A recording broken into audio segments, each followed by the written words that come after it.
আমি শুধু আমার সন্তানের লাশটা খুঁজে পাইতে চাই, আমি একটু চেহারা দেখবো, আমি আর কিছুই চাই না।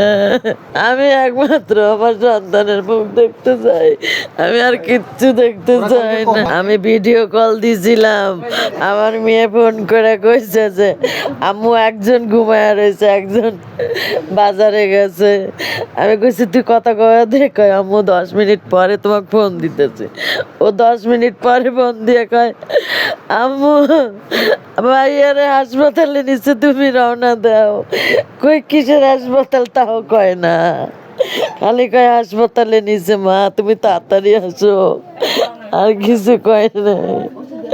আমি তো আমার সন্তানে ফিরত চাই, আমি আর কিচ্ছু চাই না।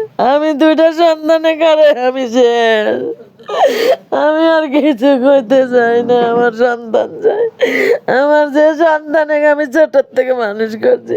আমি আমি অনেক কষ্ট সহ্য করছি, অনেক কষ্ট, যা বলার ভাষা নাই। আর এত বড় করে ওই সন্তানে হারাইলে সেই মায়ের আর কি থাকে?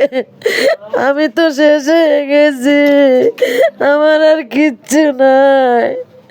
আমার যে সন্তান আমার আদরের ছিল, আমার 2টা সন্তানই নাই। কিচ্ছু চাই না, আমাকে আইনে দাও, কে কোথায় থেকে পারো এনে দাও।